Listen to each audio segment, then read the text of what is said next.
Ladies and gentlemen of the J area, welcome back to another post-show reaction to Monday Night Raw. Decided to jump the gun a little bit early just because I was very eager to talk about what had taken place tonight on Raw, and being that it was a special edition of Monday Night Raw. Of course, at the time of recording the J Area podcast, I did not realize that this episode of Raw was going to be taking place in Saudi Arabia. We knew that, but we didn't know it was going to be pre-recorded, pre-filmed on Sunday afternoon. Luckily, was able to avoid the spoilers that would have taken place involving the events of tonight's Monday Night Raw. But it was very interesting to see an episode of Monday Night Raw outside of the country. It's been a minute since we've seen them, certainly in Saudi Arabia, for Monday Night Raw. It was the first time ever, I believe. The show, of course, would open with the inaugural Women's Crown Jewel champion, Liv Morgan, of course, having Dominic Mysterio and Raquel Rodriguez accompanying her to the ring. And it really was a breath of fresh air for me personally, because we're now kind of moving along the Liv Morgan story here without Rhea Ripley. Now, unfortunately, Rhea Ripley suffered an orbital injury that would sideline her for really a time being. We don't know. We don't have a timetable. Being that it's an orbital fracture, it could vary. Maybe we even see her with the mask. Remember, The Undertaker in 95 had the mask for the orbital bone. I wouldn't count on it. If you ask me, I think she's probably going to return at the Royal Rumble event. Obviously, get that huge pop from the audience, a major return onto the road to WrestleMania. But nonetheless, Liv Morgan moves past that for the time being. She does say that, we're done with the Liv Morgan Revenge Tour. We're now moving forward with the World Tour.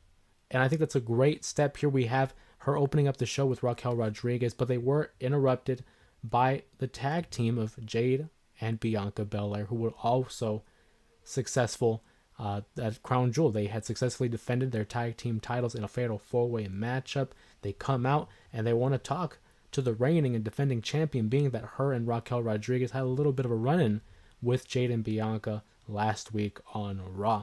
And I thought this was a very successful segment, not only because it led into the next matchup, which would be the Battle Royal, but because we're planting seeds. And that's what it's all about here. When you want to have a cohesive television show, a product in which that we can follow along with in an entertaining and engaging fashion, it's important to leave these little breadcrumbs. And that's what the WWE is doing. We're already introducing the concept of having Raquel and Liv Morgan challenge for those tag team titles, which I think is very well needed. We needed to have some kind of a jolt of energy when it comes to the tag team division. Now, although lately it's been doing okay, I like the fact that they had Piper Niven and Chelsea Green, Damage Control, of course, having multiple tag teams challenge for the titles. Of course, I'm mentioning Lash Legend and Jakara Jackson. How could I forget them from NXT? But this, I think, adds a great level of weight to the significance of the tag team titles. Jade and Bianca want to be these fighting champions. They want to defend the championships against anybody and everybody. And who else to make a better opponent than Raquel and Liv Morgan? But one thing that I will say, and I think it was very apparent that they're already teasing it, was that Liv Morgan was trying to instigate a little bit of a tension between the tag team champions. Already talking about how, one's going to betray the other, one has a bigger ego, one wants to be the biggest, the strongest, the toughest, the roughest, the whole Bianca Belair shtick. And just knowing that that's already something that we're setting to motion. We knew that this was going to be a talking point leading into WrestleMania 41, because I think it's very apparent that that's probably going to be the matchup that we're going to build up to, being it Jade and Bianca. But now we're starting to see the wheels turn. And although at the moment it may seem like Jade and Bianca are still buddy-buddy, you know that after watching wrestling for so long, that can only carry for so long. Of course, the general manager, Adam Pearce, wants to keep peace for once because he can't keep peace on his show ever.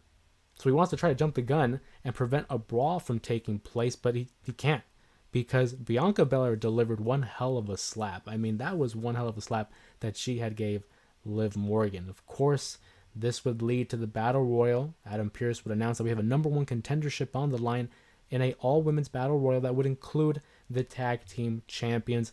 And I got to say, it was kind of odd for me. Again, I'm not used to seeing Monday Night Raw in Saudi Arabia, so seeing all the women's wrestlers in their gear, in which, it covers them from head to toe, it really throws you for a loop, and it reminds you, like, oh yeah, we're not in the States, or we're not in a typical location that they're used to having Monday Night Raw. And I will say, I think it was a little bit distracting for me personally, because you become so used to seeing which athletes are wearing what gear, and it helps distinguish them from one another. But there were times where I would see someone and I'd have to do a double take, like, is that who I think it is? Is that Natalia, or is that, you know what I mean? Because I saw Natalia a couple of times and I'm like, is that really Natalia? But I saw the black and pink and I'm like, well, it has to be. Nonetheless, it was an entertaining battle royal.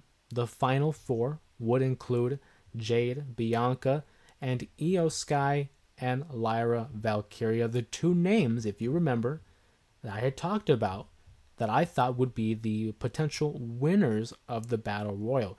I said that I thought it would come down to those two, just from a logical standpoint and from a matchup standpoint. And I gotta tell you, I'm really happy that my prediction of Io Sky came to fruition. I thought I picked Io Sky as my personal favorite to win, and I thought, well, they'll probably give it to Lyra Valkyria, but that wasn't the case. Io Sky gets the victory in a unique fashion, where she hits like this northern German suplex, where it would basically lead to Lyra being eliminated, and just her holding that bridge in such a confident manner. And Io Sky is going to have one hell of a showing against Liv Morgan. Whether that takes place at the Survivor Series or perhaps Saturday night's main event, whenever it takes place, it should be a good matchup. My only fear is the interruption or a run-in by that of Raquel Rodriguez, because this is a matchup that has all the potential to be a show stealer. When you have someone of the caliber of talent of an Io Sky, it's sure to be a great showing. Of course, me as a professional wrestling fan, I know a lot of you can probably resonate with it. It's just when it derails the momentum of a matchup and you have a DQ finish or a no contest, it really just, it sucks all the air, all the built-in anticipation and excitement, and that's not something I want to see. I would love to see Io Sky win the championship, but given the current state of the women's division and the narrative that we're telling, I think it's pretty obvious she won't. So we'll probably go on the record here and say Liv Morgan will retain the title. It'll probably be due to some kind of interference from Rodriguez, although Kairi Sane will probably get involved on her partner's behalf, but it won't be enough. Io Sky probably won't be successful in winning the championship back, at least for now. At least for now. Talking about being unsuccessful, they had shown a backstage segment, including the New Day, which we'll get to in a second, but it was what happened after that really caught my attention. If Eagle Eye viewers have been keeping up with what's going on with the Wyatt Six and The Miz, you would know that The Miz was actually kidnapped by the Wyatt Six. And they had shown footage here, pulling a Heath Ledger from the Dark Knight type of footage, where Bo Dallas, obviously also known as Uncle Howdy, has kidnapped The Miz. And The Miz frantically panicked.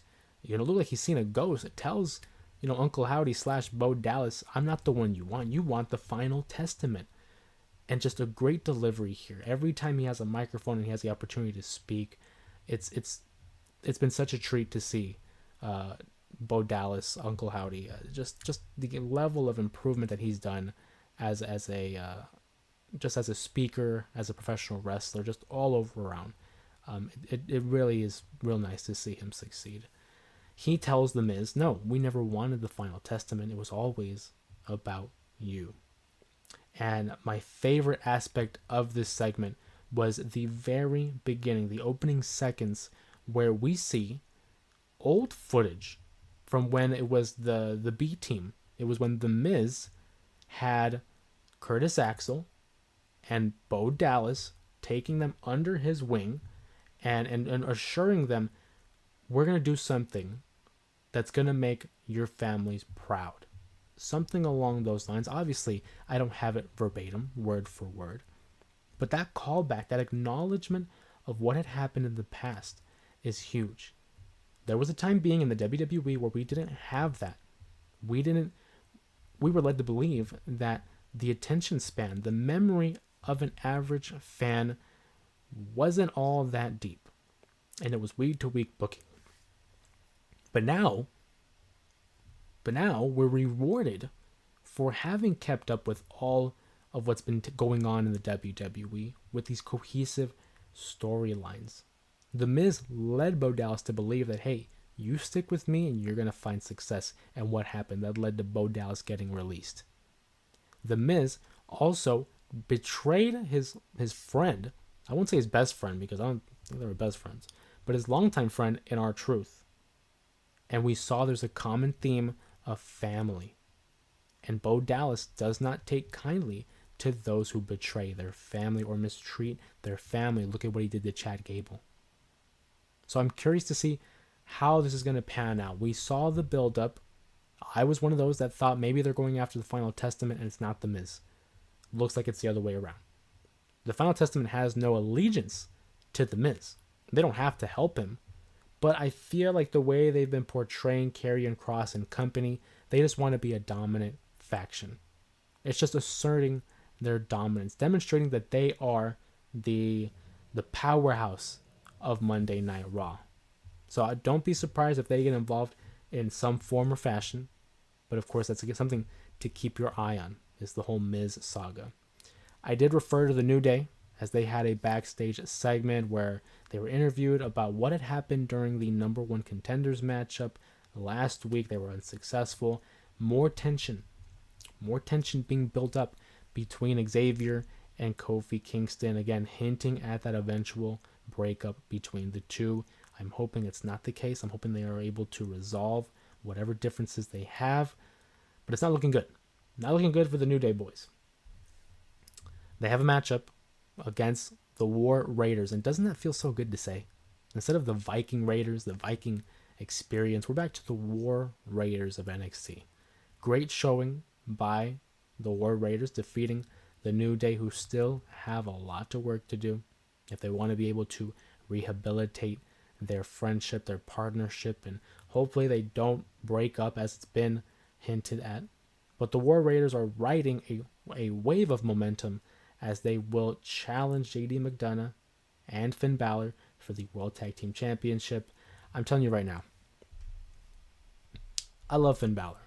He was one of my favorite guys coming out of NXT. Seeing his portrayal, seeing his presentation, certainly with the Demon King persona, and then the evolution where he becomes the Judgment Day. I'm a fan of Finn Balor.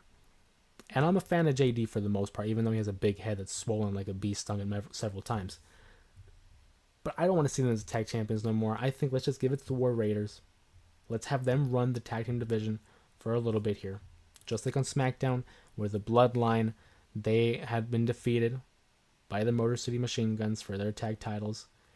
War Raiders, I think, have more than what it takes to carry this tag team division. And the Judgment Day can be the Judgment Day. Again, it's a title that doesn't really need them. You know, it doesn't have to be associated with them.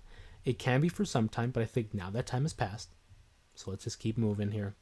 War Raiders are my pick to win the tag titles, and then we'll see where we go from there. And we talk about rehabilitating a tag team in the New Day, to how about rehabilitating a family? The Usos and Sami Zayn, they have their in-ring segment. Again, recognizing what had taken place at Crown Jewel and the miscommunication between the Usos, Sami, and Roman Reigns. And again, we talk about rewarding the fans for keeping up to date with everything that's happening in pro wrestling, specifically within the WWE. And this was the perfect segment.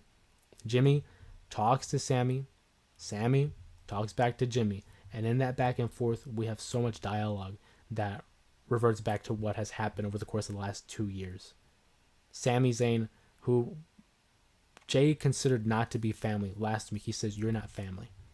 Jay going back and saying, "I was wrong." And that's huge character growth there for a guy like Jey Uso. That's what differentiates him from a guy like Roman Reigns, who doesn't really have accountability yet. He hasn't really apologized for the manipulation and just the mistreatment of his family. He hasn't done it yet. But Jay being the bigger man and being able to say, you know what, I was wrong. He is family.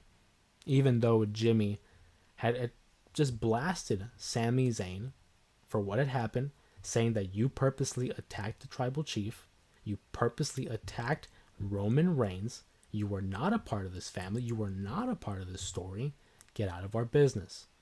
And Sami, just the perennial baby face. I've said it before, I liken Sami Zayn to like a Mick Foley, to where they have become such sympathetic baby faces, sympathetic characters, where no matter what storyline they're involved with, you're invested. Not only is he a great performer in the ring, but just the visual, his facial expressions, the way he expresses himself. Sami Zayn is always going to be one of those guys where no matter where he is on the card, I'm invested. I want to follow his story. I want to see him succeed. I want to see him win the world championship one day, because I think he's earned it, and I certainly think he's that much caliber of a talent to carry a world title. But I'm getting ahead of myself here. Let's get back to the segment. Sami talks to Jimmy and he says, I don't want to feel like I have to prove my loyalty to you. I was already put on trial. I don't need to do that again. Again, referring back to the trial of Sami Zayn leading up to Royal Rumble 2023. It seems like it was so long ago now, thinking about where all these characters have been since. And Sami again says what I think we all knew. My appearance at the Crown Jewel was not for you. It wasn't for Roman. It was for Jay. He trusts Jay. He has love for Jay. He was there to just make sure he was okay. And he talked about how for a brief moment there, when it was the four of them in the ring, surrounding Solo Sikoa, it felt right. It felt like the old times. It felt like the best of times. But that wasn't the case. Obviously, again, miscommunication there. And Sami Zayn says, I don't want to be a part of this. He told Jay, I love you, but I'm out. Again, I'm out. Echoing very similar words that Jey Uso had said when he left the bloodline. He told Jimmy, you're out, and I'm out too. Super kick to Roman. But that wasn't it. Jay pleads with Sami. He says, you're family. He says, I see Jimmy Uso, I see Jey Uso, and I see Sami Uso. And he pleads with him. He says, just come to SmackDown and let's talk about this in person like a family. He's going to be there. You don't just say that, basically openly advertising a SmackDown appearance for Sami Zayn. You don't just say that and not deliver upon it. Sami will be there. And to see him, Roman, the Usos, all together again, there's only one man. There's only one wise man that can keep it in order. And that's Paul Heyman. Will he appear on SmackDown? I think there's a really good shot. If I'm a betting man, I don't know if it'd be this one or the next one. But I certainly think within the next, 10 days?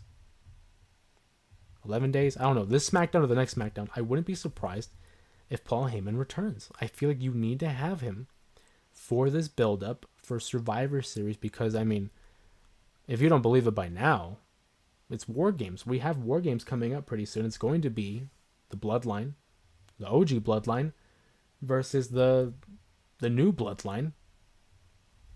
He has to be back. To see Paul Heyman and Roman together, Sami and the Usos. Obviously Solo Sikoa was with them, but now he's on the opposition. Man, what a sight. What a sight to see. And speaking of sights, who the hell told Dragon Lee and Chad Gable to go out and have the match that they did? We had a fun battle royal. I'm not going to pretend like it was the greatest battle royal, but it was a fun battle royal. We had a compelling tag team match between the Raiders and the New Day.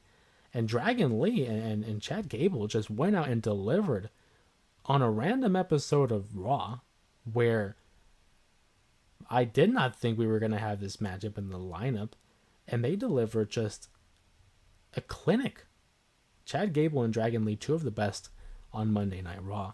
And of course, it proves the theory that, hey, given the proper amount of time, we have the roster that can provide a banger like they did. Dragon Lee picks up the victory on account of Rey Mysterio, who had came to the aid of Zelina Vega, who had been attacked by Ivy Nile. And Chad Gable wouldn't mind his business.